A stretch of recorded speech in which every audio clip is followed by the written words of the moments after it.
काय रे, काय बघतोयस? हा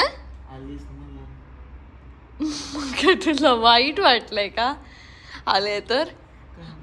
हा सॅड झालंस का मी आले म्हणून? चल 21 तारखेला येणार होतीस ना? नाही खरंच यायला पाहिजे होतं 21 तारखेला. ते कामं होती म्हणून आले. कामं होते म्हणून आले. जाईन मी परत, काय काळजी करू नको. 21 तारीख सांगितलेल्या दिवशी जायचं. उगाच ताई आहे अजून. ताईने ना हे कपाट किती सुंदर लावलंय व्यवस्थित. पण हे किती दिवस कुणाला ठेवणार आहे देवाला ठेवू. चल जिमला जा. चल जिमला पण जायची इच्छा. खरंच नाहीये, कमी आले म्हणून. नाटक करू नको रे उगीच काहीतरी. म्हणजे इतका 6 महिन्यात कंटाळलायस. कंटाळलो होतं मग काहीतरी असं लगेच थोडे दिवसात मला असं वाटलं की अरे हे पण जग आहे. चल चल लई बोल. चल आता बाकी सगळं जाऊ दे. आपला काउंट सांग. काउंट सांग किती झाला? 3-2. तुझा 3 माझा 2. कारण मी काल शिवी घातलीस. तुला सांगितलं की मी शिवी दिली. खरेपणाने म्हणजे ती मला ग्रास मी केली होती ती तुझी शिवी काल बोलता बोलताची. तू किती दिले असतील मला खरं सांग. तिकडे काय शिवाय देणार? आमच्या घरात कोण शिवाय देत नाही. घरात शिवी द्यायचा प्रश्न पण कोणच नव्हतं. मी कोणाला शिवाय देणार? मी नाही दिलं. चल प्रदीपला दे. प्रदीपला मी केलेला फोन. मग त्याला शिवी नाही दिलीस? हा? शक्यच नाही शिवी नाही दिलीस. नाही दिली. काय बोलते? नाही दिली. माझा मित्र आता इथे नवी मुंबईमध्ये शिफ्ट होतोय. हा आणि प्रदीपचा मला फोन आलेला. प्रदीप असं काय काय सांगत होता. मी म्हटलं की प्रदीप कदाचित ना असं वास्तूचा पण आशीर्वाद असतो किंवा काय. तू बघ ना नवी मुंबईत पनवेलला शिफ्ट हो. Good morning.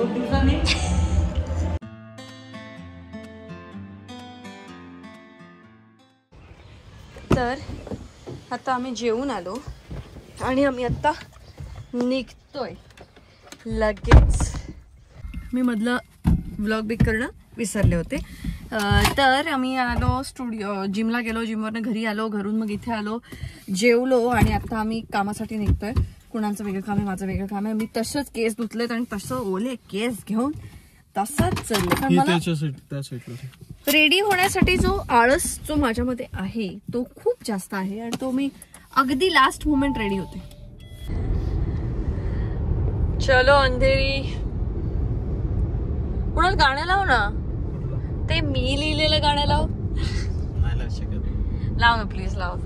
तुम्ही लोक तर मी एक गाणं लिहिलंय ते अप्रूव्ह नाही झालं माहित नाही. जर ते अप्रूव्ह झालं तर मी तुम्हाला ते नक्की ऐकवेन. नाही अप्रूव्ह झालं तर सध्या मीच ऐकते जोपर्यंत ते अप्रुव्हल येत नाही. पण मी एक गाणं लिहिलंय. हा की असाच इकडूनच मारायला लागेल बहुतेक. विचारतो.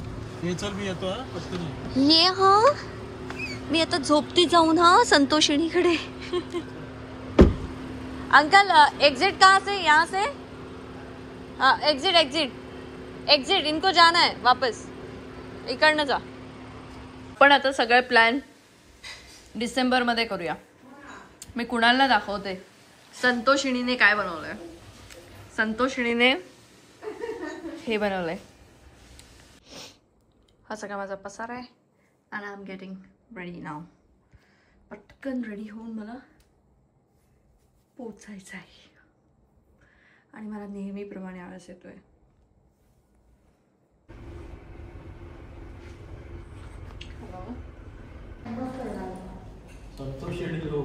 संतोषिणी लोक आले. तुम्ही काय खाताय? हे पकड बॅग पकड कुणाल प्लीज. हाय कसा आहेस? बाली पुत्र बाली पुत्र बालीने काय लिहिलंय? Don't stop. 17 Pro Max चा show off all the way दाखव. बघ असा बघ. आता विचार मी झोपायला गेले आणि मला नाही मला सीएस लाईव्ह कंटेंट करत नाहीये ती. ब्लॉग साठी ना. अरे ऑब्वियसली नो. काय काय सांग. अरे वो सुपरमैन है वो निकाल देगा. सांग काय. फोर्थ वॉल ब्रेक करणं म्हणजे काय? काल आम्ही नाही तिला सांगू नको आता ब्रेक करणं म्हणजे काय. नाही आत्मा सोसायटीचे क्रिस्टोफर नोलन आहेत पिक्चर बघायला बसलं की 4 गोष्टी शिकवल्या जातात. पण तुम्ही पण शिकवता ना, तुम्ही म्युझिक बद्दल सांगता ना आम्हाला नॉलेज. सांगत असतो मी निष्पापी मनाने असं नुसता बघत असतो, ऐकत असतो. पण आता तुम्ही काय चेक करणार आहात? नॉलेज कुणाचं? कुणाला फोर्थ डायमेन्शन ब्रेक करणं, fourth Fourth wall wall. Break करणं माहितीये का? मूवीज मध्ये, मूवी मेकिंग मध्ये ओके, स्टोरी लाईन मधली ती एक कला आहे. तुला माहित होतं? ओके चला. फोर्थ वॉल कसली माहित असते. तर मला म्हणते तुम्ही अभ्यासपूर्वक बघत नाही पिक्चर वगैरे. आता काय आम्ही जो अभ्यास करतो तो काय तो म्हणजे अशी बोलायचं. हो पुत्रबाली. बाली. अरे हा कुठे राहिला? त्याचं एवढं कौतुक केलं असतं वॉचमॅनला की तो किधर से भी निकालले का. आला नाही तर भांडीची किधर आहे? अरे पण इथून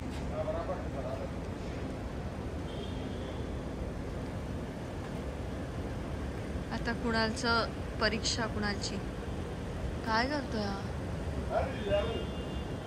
अरे ती जाने दीजिए.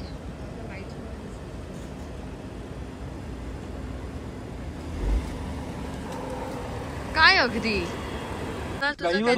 बेटा एक इम्पॉर्टंट क्वेश्चन विचारायचं तुला. बोल ना. फिल्म मेकिंग मध्ये ब्रेकिंग द फोर्थ वॉल म्हणजे काय माहितीये तुला? Breaking the fourth wall. हा असं विचारून त्याला कळणार नाही. तू काहीतरी हे सांगशील तर कळेल त्याला. किंवा एक्झाम्पल दिलं तर काय मग ते त्याच्यातच आन्सर. एक्झॅक्टली काय? नाही फिल्म मेकिंग मध्ये ब्रेकिंग द फोर्थ वॉल जरा एवढंच आहे.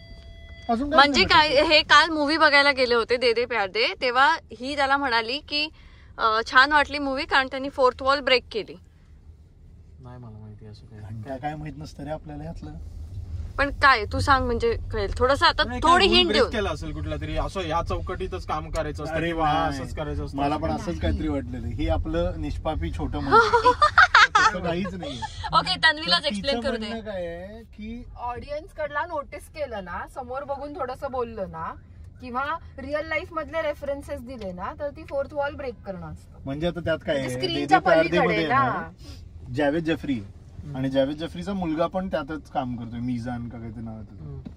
तर 1-2 डायलॉग असे आहेत ज्याच्यात जावेद जफ्री त्याच्याकडे बघून म्हणतो की असं खांद्यावर हात ठेवून म्हणतो काश मेरा बेटा ऐसा होता. म्हणजे आता तो खरंच त्याचा मुलगा आहे ना. तर ते रिअल लाईफ रेफरन्स लावला. किंवा दुसऱ्या एका कुठल्या तरी फिल्म DDLJ चा रेफरन्स दिला की तू जसं त्यांनी सिमरनला पटवलेलं तसं तू कर वगैरे. किंवा नाही काजोलचा रेफरन्स दिला अजय देवगणची बायको. अजय देवगणची बायको म्हणजे जोक करण्यापुरता. जसं की म्हणजे सिमरननी याला येऊन सांगितलेलं का, तर जावेद जफ्री म्हणतो ये थोडी सिमरन को पहचानता है, म्हणजे काजोलला. तर ह्या सगळ्याचा अर्थ काय की ते रिअल लाईफ कॅरेक्टर्सला त्याच्यामध्ये इन्क्लूड केलं. And this means breaking the fourth wall का काहीतरी. हे काल काहीतरी समजलं मला. हा माझ्या बरोबर जरा शिकशील, मोठा होशील. काय आहे त्या अभ्यासाचा? कळलं का? पुत्र बाली.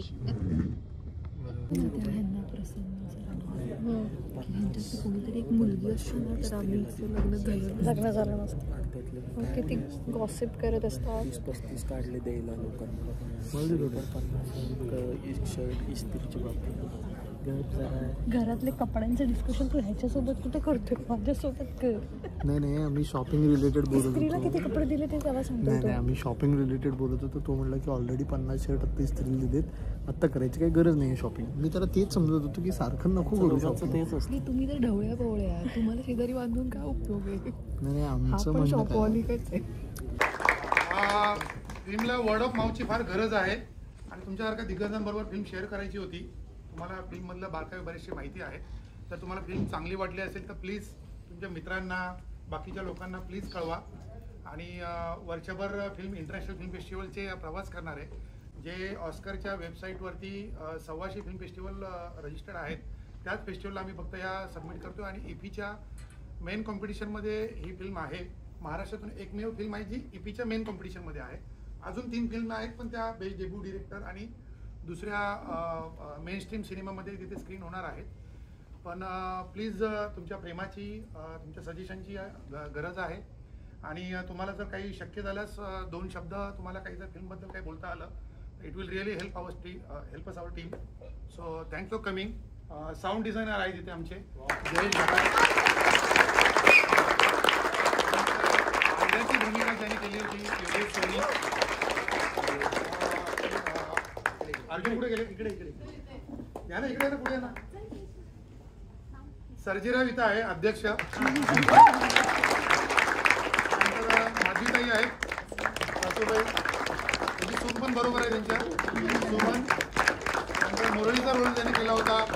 तर आम्ही गेलो तो गोंधळ या चित्रपटाच्या प्रीमियरला आणि खरंच खूप सुंदर चित्रपट आहे. तुम्ही नक्की जाऊन बघा. एका गोंधळाच्या वेळची ती एक कथा आहे आणि खूप मजा आली.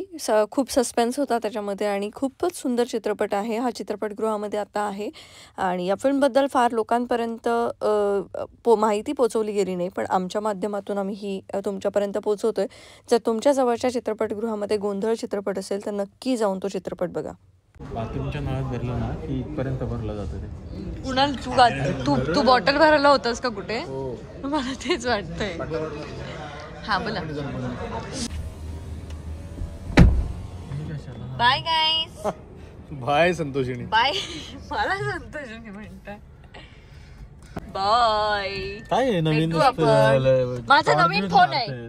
माझा नवीन फोन आहे. चला bye bye. Okay good night. मी तुला एडिट साठी दिलं चांगलं. काय याच्यावर संपते ब्लॉग आजचा. आता वाजलेत किती? 1:05. आमची मांजरा पण झोपली. आम्ही अजून घरात पोहोचलोय. सो आमचा प्रवास तर असा असतो आमचा मुंबईतला दिवस, जो सकाळी कधी सुरू होतो रात्री कधी संपतो याची काही आम्हालाच कल्पना नसते. आणि त्यामुळे आमचं स्लीप सायकल जे आहे ना ते फार वेगळं असतं. आणि त्यामुळे जेव्हा मी घरी जाते ना तेव्हा मी उशिरा उठते, उशिरा झोपते. त्याला कारण हेच असतं. थोडा लाईटचा प्रॉब्लेम होतोय. आता येत तर आता आम्ही 1 वाजता अजून अटल सेतूवर आहोत. पोचायला अजून तरी अर्धा तास. कुणाल 15-20 मिनिटं आहेत अजून पोचायला.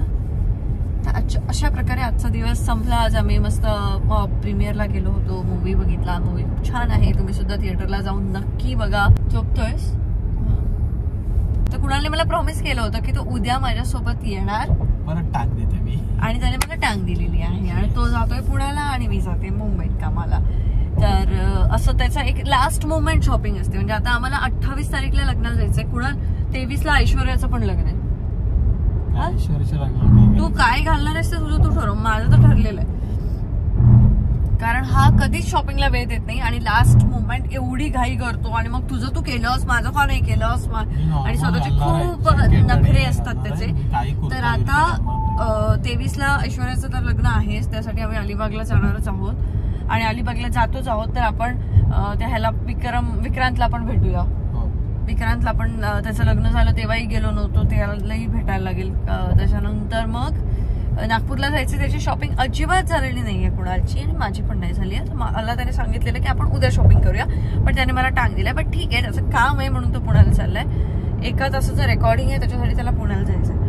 तर तो पुण्याला जाऊन येईल आणि मग बघूया आम्ही शॉपिंगला कधी जाऊ. गाणी बनत नाही.